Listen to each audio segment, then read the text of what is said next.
네, 오늘 말씀은 누가복음 21장 5절에서 19절까지의 말씀입니다.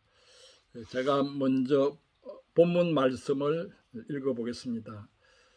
너무 길어서 9절까지만 읽겠습니다. 어떤 사람들이 성전을 가리켜 그 아름다운 돌과 흙물로 꾸민 것을 말하며 예수께서 이르시되 너희 보는 이것들이 날이 이르면 돌 하나도 돌 위에 남지 않고 다 무너뜨려지리라. 그들이 물어 이르되 선생님이여 그러면 어느 때 이런 일이 있겠사오며 이런 일이 일어나려 할 때 무슨 징조가 있사오리까. 이르시되 미혹을 받지 않도록 주의하라. 많은 사람이 내 이름으로 와서 이르되 내가 그라하며 때가 가까이 왔다 하겠으나 그들을 따르지 말라. 난리와 소요의 소문을 들을 때 두려워하지 말라. 이 일이 먼저 있어야 하되 끝은 곧 되지 아니하리라. 무슨 징조가 있사오리까? 라는 제목으로 오늘 말씀을 생각해 보겠습니다. 지난 주일에 우리는 예수님이 성전 부녀자의 뜰에서 동전 랩돈 2개를 연보하는 가부를 바라보시고 그 가부의 연보를 귀하게 여기신 사실을 배웠습니다.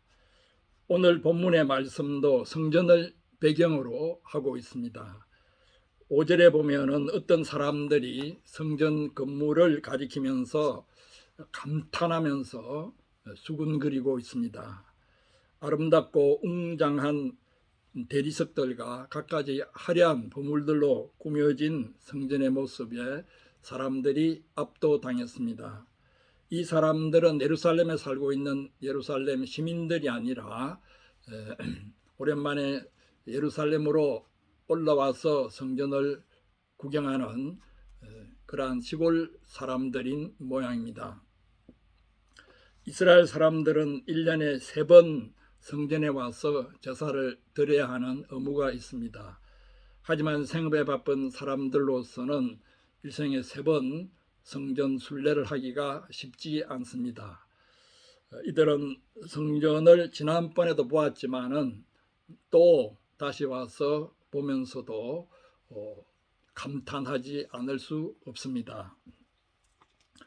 이 본문의 성전은 헤롯 대왕이 BC 20년에 정축하기 시작해서 50년이 지나도록 예수님 당시에도 계속 지어지고 있었습니다. 헤롯 대왕은 순수 유대인이 아닌 이방인의 피가 섞였기 때문에 자신의 컴플렉스를 극복하고 백성들의 환심을 사기 위해서 대대적인 성전 정축 공사를 시작했습니다. 헤롯 대왕은 성전이 완성되는 것도 보지 못하고 죽었지만은 그 아들들이 아버지의 유업을 계승해서 계속 성전 정축을 하고 있었습니다. 성전의 주요 건물들은 이미 다 지어졌지만은 성전 예부를 둘러싸는 해랑 공사는 계속되고 있었습니다. 동쪽으로는 솔로몬 해랑, 남쪽으로는 왕의 해랑이 있었는데 그 해랑들을 짓는데 수많은 대리석 기둥들이 필요합니다. 그리고 건물을 꾸미는데 수많은 금은 보석들이 또한 필요합니다. 10개의 문이 있었는데 그중 9개의 문들은 금과 은으로 입혀져 있었습니다. 금으로 입혀진 문에는 역시 금으로 만든 포도송이들로 장식되어 있었습니다. 포도송이 하나가 얼마나 큰지 어른 키만큼 했다고 합니다. 요세푸스의 기록에 의하면 기초석 돌 하나가 폭 6m, 높이 4m, 길이 12m 되는 것도 있고 폭 3m, 높이 2.5m, 길이가 22m 되는 기초석들도 있었습니다. 성전의 본 건물의 가로 세로 길이가 각각 90m, 120m 정도가 되었습니다. 해랑까지 합해서 성전 전체의 가로 세로는 각각 200m였습니다. 이 헤롯 성전은 세계 불가사의의 건물 중 하나로 그리스의 파르테논 신전이나 이집트의 카르나크 신전, 룩소르 신전보다 더 유명했다고 합니다. 이런 성전 공사가 계속되고 있었기 때문에 백성들은 성전을 찾아올 적마다 새로 지어진 건물 기둥들과 새로 꾸며진 보물 장식들을 보면서 감탄했습니다. 헤롯 왕은 이런 건물을 자기 돈으로 지은 것이 아닙니다. 백성들에게 가중한 세금을 부과해서 그 세금으로 성전을 지으면서 자기 이름을 자랑했습니다. 얼마나 생색을 내었던지 사람들은 이 성전을 헤롯 성전이라고 불렀습니다. 성전을 짓는데 특별 헌금을 한 부자들은 성전 안에 자기의 비밀 금고를 가질 수 있는 특권이 주어졌습니다. 요즘 말로 하면 스위스 은행 비밀 금고 같은 것을 성전 안에 숨겨두어서 로마 당국의 세금 추적을 피했습니다. 성전이 무너질 때 로마 군들이 이 비밀 금고를 찾으려고 성전을 뒤지는 바람에 성전 파괴가 더욱 극심해졌습니다.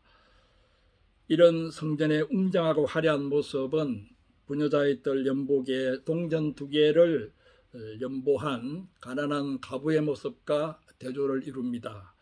그리고 생활고에 시달리는 이스라엘 일반 민중들의 모습과도 대조를 이룹니다. 갈릴리 촌 구석에서 올라온 예수의 제자들과 다른 사람들이 성전의 모습을 보고 감탄하며 이러쿵저러쿵 이야기를 나누고 있었습니다. 5절에 보면은 그 아름다운 돌과 헌물로 꾸민 것을 보고 말하매라고 했습니다. 이런 화려한 성전의 겉모습이었지만은 예수님께서 보실 때 그 성전 내부는 썩을 대로 썩어서 강도의 구열로 소굴로 변해 있었습니다. 예수님은 이들이 주고받는 이야기를 옆에서 들으시다가 말씀하셨습니다. 너희 보는 이것들이 날이 이르면 돌 하나도 돌 위에 남지 않고 다 무너뜨려지리라. 도저히 무너질 것 같지 않은 큰 돌로 튼튼하게 지어진 성전이 돌 하나도 돌 위에 남지 않고 다 무너질 것이라는 말씀은 철저히 파괴될 것이라는 뜻입니다. 헤롯 성전보다 못한 아테네의 파르테논 신전이나 이집트의 카르나크 신전, 룩소르 신전도 지금까지 돌 위에 돌들이 남아 있어서 고대 유적으로 관광 명소가 되어 있습니다. 그러나 헤롯 성전은 그야말로 한쪽 벽만 남겨놓고 완전히 철저하게 무너져 버렸습니다. 고고학자들이 발굴을 해보면은 실제적으로 돌들조차도 희한하게 다 깨어진 상태로 발견된다고 합니다. 돌 하나도 돌 위에 남지 않고 다 무너뜨려지리라.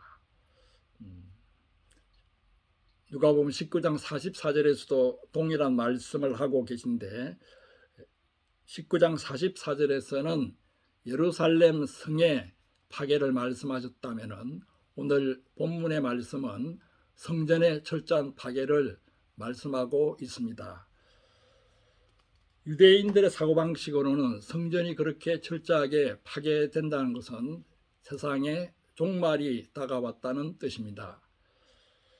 이들은 충격에서 깨어나지 못하고 있다가 예수님께서 성전에서 나와 감람산으로 갔었을 때 조용히 물어보았습니다. 이것은 마가복음 13장 3절에 그렇게 기록되어 있습니다.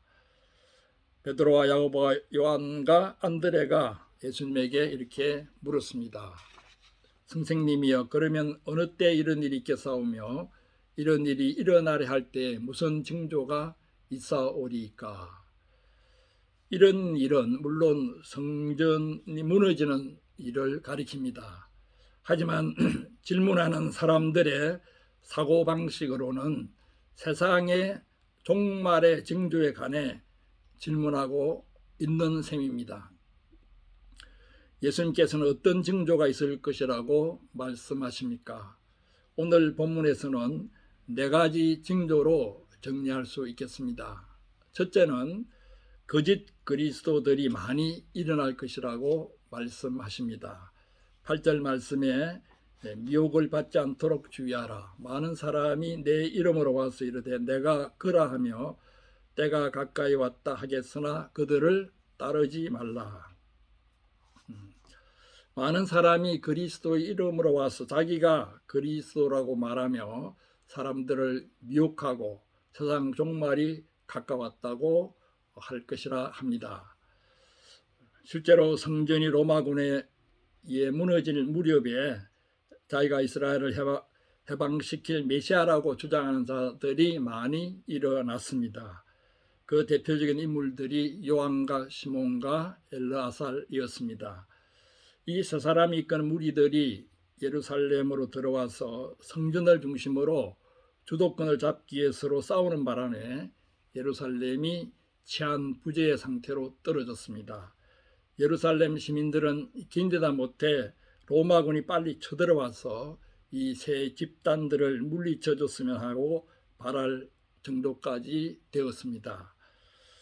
요한과 시몬, 엘르아살 이 세 두목에게 미혹을 받아 그들을 쫓은 무리들은 결국 로마군에 의해 무참하게 살해되고 말았습니다. 시대가 어려우면 어려울수록 거짓 그리스도들이 일어나게 마련입니다. 자칭 예수라고 주장하는 사람들이 우리 한국 땅에도 많이 있습니다. 또한 그보다 더 교묘하게 자기 교리와 이론을 쫓으면은 모든 문제가 해결된다고 하는 그러한 주장을 펼치면서 자기를 메시아인 것처럼 내보이는 그러한 교파 교단들도 있습니다. 심지어 자기가 하나님 아버지고 아내는 하나님 어머니라고 주장하는 그러한 교단들도 있습니다. 또한 신도 14만 4천 명이 확보되면은 세상에 종말이 오고 새 천지가 열릴 것이라고 하는 주장을 하는 교파도 있습니다. 현대 거짓 그리스도는 종교의 모습으로 또한 철학과 명상의 모습으로 건강 수련의 모습으로 다가와 미혹하기도 합니다. 그들의 공통점은 우리로 하여금 예수 그리스도를 믿는 신앙에서 떠나도록 하는 것입니다. 이런 징조들이 있을 때에 미혹을 받지 않도록 주의하라고 하셨습니다.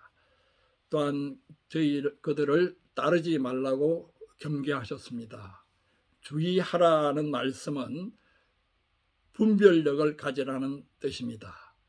분별력을 가지고 영적으로 잘 분별하고 또 지혜롭게 잘 분별해서 그들의 정체를 파악하고 그들을 따르지 않아야 할 것입니다. 둘째는 정치적인 큰 혼란이 일어날 것이라고 말씀했습니다. 정치적인 큰 혼란이 일어날 것이라고 말씀했습니다. 9절 10절 말씀, 난리와 소요의 소문을 들을 때 두려워하지 말라. 이 일이 먼저 있어야 돼 끝은 곧 되지 아니하리라. 또 이르시되 민족이 민족을 나라가 나라를 대적하여 일어나겠고. 난리와 소요, 또 민족과 민족끼리의 전쟁, 또 나라와 나라끼리의 전쟁, 이것은 정치적인 상황으로 일어나는 큰 혼란이라고 볼 수 있습니다. 한 국가나 한 사회에서 정치적인 혼란으로 많은 난리와 소요, 또 내전과 또 나라끼리의 전쟁들이 일어나고 있습니다. 예루살렘 성전이 무너지기 전에도 로마군 총사령관 베스파시안이 이끄는 군대와 유대어 민족주의자들의 군대가 7년간 전쟁을 벌였습니다. 베스파시아는 예루살렘을 곧바로 공격하지 않고 갈릴리 지역부터 반로마파 성읍들을 차례차례 공격에 들어갔습니다. 반로마파 민족주의자들은 계속 쫓겨서 예루살렘 성으로 도망해 들어왔고, 결국 베스파시안의 아들 티투스가 예루살렘 성에 직결되어 있는 반로마파들을 모조리 죽여버렸습니다. 그 7년 동안 130만 명의 유대인들이 죽었는데, 마지막 몇 달 동안 예루살렘에서 죽은 사람의 수가 110만 명이었습니다. 대다수가 예루살렘 전쟁에서 죽은 셈입니다. 7년 전쟁 동안 예루살렘 사람들은 각 지역에서 일어나는 수많은 난리와 소요의 소문을 들으며 공포에 떨었습니다. 그런 시대에 비하면 예수님이 제 아들을 들가 산으로 데리고 다니며 가르치던 그 무렵은 그래도 평화로웠던 시대입니다. 지금 우리나라도 단군 이래 처음으로 70년이 지나도록 전쟁이 일어나지 않고 있는 평화의 기간을 보내고 있습니다. 대개 50년마다 전쟁이 일어난다고 하는데, 그것을 훌쩍 넘겨서 70년이 지나도록 전쟁이 이 땅에서 일어나지 않고 있습니다. 얼마나 우리가 축복된 기간을 보내고 있는지 모릅니다. 이런 평화의 기간을 보내고 있으면서도 늘 조마조마합니다. 그런데 7년 전쟁 기간 동안 유대인들은 얼마나 두려움에 시달렸겠습니까? 그래서 아나우스의 아들 예수라는 청년은 머리가 돌아버려 가지고 낮이고 밤이고 예루살렘에 저주가 있으라 외치고 다녔습니다. 요세푸스 역사가의 기록에 의하면 그런 7년 5개월 동안 그렇게 외치고 다녔습니다. 유대 총독에게 끌려가서 뼈가 드러날 정도로 매질을 당해도 그 소리를 멈추지 않았습니다. 총독은 그가 정신병자라고 판정을 내려서 풀어주었습니다. 로마군이 쳐들어왔을 때도 그는 성벽을 돌면서 그 소리를 외치다가 로마군이 쏜 돌에 맞아 즉사했습니다. 그가 죽기 직전에는 나에게 또한 저주 있으라고 외쳤습니다. 그렇게 머리가 돌 수밖에 없을 정도로 난리와 소요의 소문이 끊임없이 들릴 때 예수님은 두려워 말라고 하셨습니다. 난리와 소요의 소문을 들을 때 두려워하지 말라. 이 일이 먼저 있어야 하되 끝은 곧 되지 아니하리라. 이 말씀은 예루살렘 상황에 적용할 뿐만 아니라 우리 사회와 우리 개인의 삶에도 적용될 수 있는 말씀입니다. 우리가 두려운 것은 이것으로 내 인생이 끝장나지 않나, 또 우리 사회가 끝장나지 않나 하는 조바심 때문에 그런 경우가 많습니다. 아무리 상황이 어려워도 그것으로 끝장이 나지 않고 새로운 돌파가 열릴 것이라는 믿음을 가질 때 우리는 두려움을 극복할 수 있습니다. 이 일이 먼저 있어야 하되 끝은 곧 되지 아니하리라. 10절 말씀은 정치적 혼란이 세계적인 현상으로 확대되는 것을 뜻합니다. 민족과 민족, 나라와 나라의 전쟁. 실제로 예루살렘 성전이 무너지기 얼마 전에 로마 황제들이 연속적으로 살해되는, 암살되는 사건들이 있었습니다. 로마 황제가 되고자 하는 야심을 가진 자들은 자기가 주둔하고 있는 민족과 나라들을 배경으로 쿠데타를 일으켰습니다. 로마 황제가 너무도 자주 바뀌는 바람에 베스파시안의 아들 티투스는 새로 즉위한 황제에게 축하 인사를 올리려고 배를 타고 가는 도중에 또 새 황제가 암살되었다는 소식을 듣고 다시 예루살렘으로 돌아오기도 했습니다. 결국 이스라엘 로마군 총사령관인 베스파시안이 알렉산드리아로 가서 그 민족과 나라를 배경으로 쿠데타를 일으켜서 로마 황제가 되었습니다. 그리고 그 아들 티투스에게 예루살렘 진격을 명령했습니다. 그렇게 민족 민족과 민족이 또 나라가 나라를 대적하여 일어나는 큰 정치적인 혼란이 전 세계에 걸쳐 벌어진 후에 성전이 마침내 무너지고 말았습니다. 셋째는 각 곳에 천재지변과 전염병들이 몰아닥칠 것이라고 하셨습니다. 곳곳에 큰 지진과 기근과 전염병이 있겠고 또 무서운 일과 하늘로서 큰 징조들이 있으리라. 역사적인 기록에 의하면 예수님이 돌아가시고 성전이 무너지기 전까지, 그러니까 40년 가까이 되는 그 기간에 인류 역사상 그 어느 때보다도 큰 지진들이 많이 일어났다고 합니다. 천재지변 중에서도 제일 무서운 것이 지진입니다. 인간은 땅을 기반으로 해서 살아가는데 그 기반이 깨어지고 무너지는 것입니다. 지진이 일어나면 그동안 자신을 보호해주던 집들과 그 외의 모든 것들이 이제는 자기를 덮치는 흉기들로 돌변합니다. 그런데 큰 지진은 모든 생활과 삶의 근거를 뒤집어 버리고 더 나아가서 지진이 일어난 곳에서는 기근이 따르게 되고 또 전염병이 퍼지게 됩니다. 요세푸스의 기록에 의하면 성전이 무너지기 전 실제로 하늘로서 큰 징조들이 보였다고도 합니다.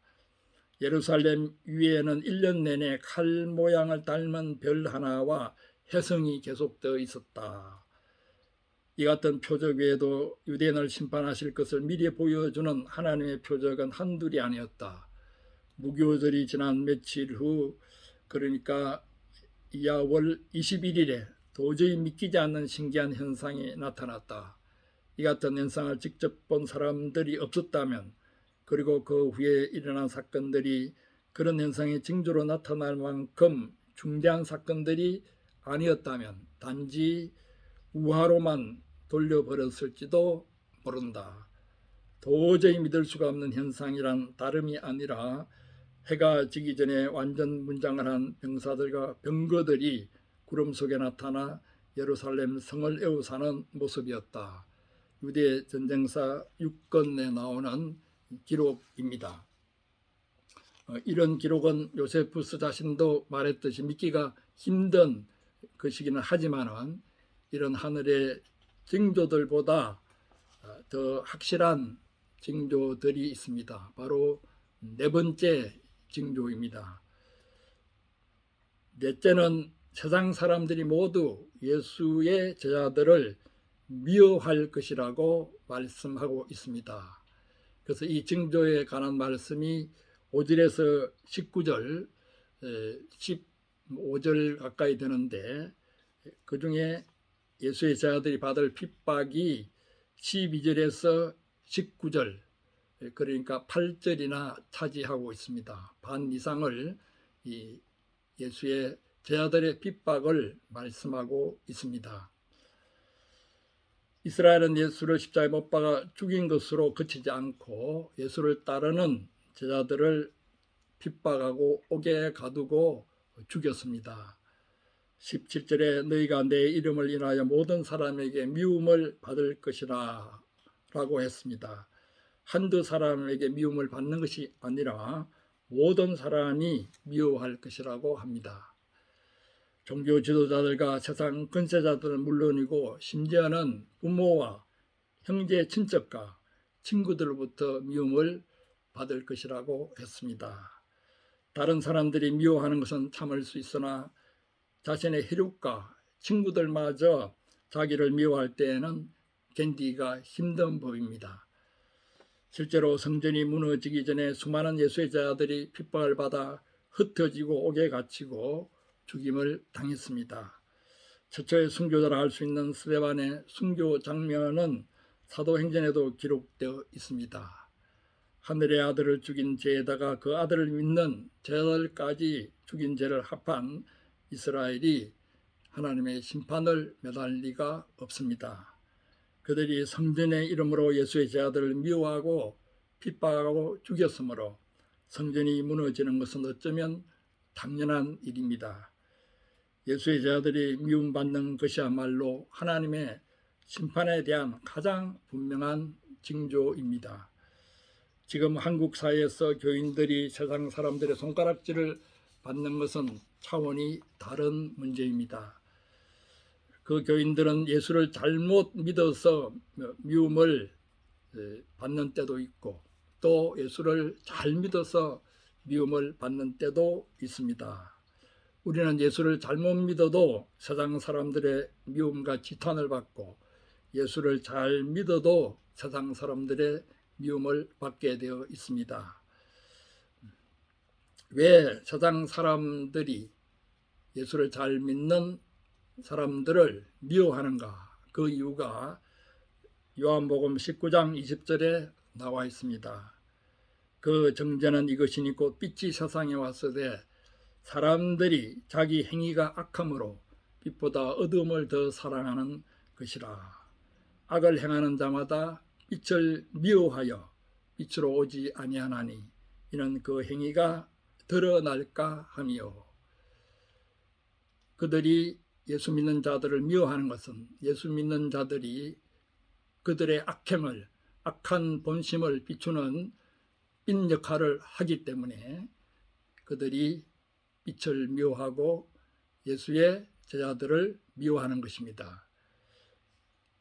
예수님께서는 이런 핍박이 있을 때 그 모든 핍박을 오히려 예수를 증거하는 기회로 삼으라고 하셨습니다. 13절 말씀에 이 일이 도리어 너희에게 증거가 되리라. 어떤 경우에도 증거할 수 있는 능력을 주시겠다고도 약속하셨습니다. 15절 말씀, 내가 너희에게 모든 대적이 능히 대항하거나 변박할 수 없는 구변과 지혜를 너희에게 주리라. 그리고 어떤 경우도 철저히 보호해 주시겠다고 약속하십니다. 너희 머리털 하나도 상하지 아니하리라. 그러나 16절 말씀에 보면은 너희 중 몇을 죽이게 하겠고 라고 했는데, 또 18절 말씀에서 너희 머리털 하나도 상하지 아니하리라 라고 말씀하고 계십니다. 서로 모순이 되는 말씀인 것 같습니다. 그러나 조금 더 상하지 않게 지켜주실 것이라는 뜻은 19절 말씀에서 더욱 분명하게 밝히고 있습니다. 너희 인내로 너희 영혼을 얻으리라. 비록 죽임을 당할 수밖에 없는 상황에서도 주님은 우리 영혼을 조금도 상하지 않게 지켜주실 것이라는 약속입니다. 이상에서 예수님은 성전이 무너지는 일이 일어나려 할 때에 나타날 징조에 관해서 말씀하시고 그 징조들을 어떻게 대처할 것인가 말씀하셨습니다. 이 말씀은 성전의 종말에 관한 말씀이기는 하지만은 세상 종말에도 이와 같은 징조들이 나타날 것입니다. 지금도 도처에서 그런 징조들이 나타나고 있습니다. 우리는 이 말씀에 의지해서 거짓 그리스도에게 무엇보다 미혹되지 않도록 성경 말씀과 기도를 통해서 분별력을 가져야 할 것입니다. 또한 사회가 어지럽고 세상이 소란스러워도 세상 사람들처럼 두려움에 짓눌려서는 안 되겠습니다. 두려워하지 말라고 예수님께서 계속 강조하고 계십니다. 아무리 시대가 어렵고 여러 가지 환란이 있고 전염병이 있고 온갖 지진들이 있다 할지라도 너희들을 지켜줄 것이다. 두려워하지 말라. 어떤 핍박도 두려워하지 말라고 말씀하십니다. 오늘 말씀을 통해서 볼 때에 성전이 무너지기 전 또 초대 기독교인들이 얼마나 극한 시련에서 자신들의 신앙을 지키며 이겨냈는지 우리가 상상할 수도 없습니다. 지금 우리가 여러 가지 시련들을 당하고 있지만은 그들이 당한 극한 시련에 비하면은 그 강도가 적을 수 있습니다. 극한 시련을 이겨낸 우리의 신앙 선배들을 생각하면서 지금의 시련들을 이겨내고 분별력 있게 이 시대를 대처해 나가야겠습니다. 또한 성진의 종말, 세상의 종말에 관한 말씀이지만은 또한 세상의 종말이 우리의 죽음과 또한 연관이 되어 있습니다. 우리의 개인적인 죽음도 우리 개인으로서는 세상 전체 종말과 같습니다. 그리고 이 말씀을 통해서 우리가 종말론적인 그러한 삶을 살아야겠다 하는 결심을 다시금 다지게 됩니다. 다시 말해서 우리의 삶이 언제 끝날지 알 수 없으므로 오늘 하루가 우리의 마지막일지도 모른다는 그런 각오로 종말론적인 삶을 하루하루 성실하게 또 감사하며 찬송하며 믿음을 가지고 살아야겠다는 결심을 다시금 다지게 됩니다. 이러한 은혜가 여러분과 제 있기를 축원합니다. 아멘.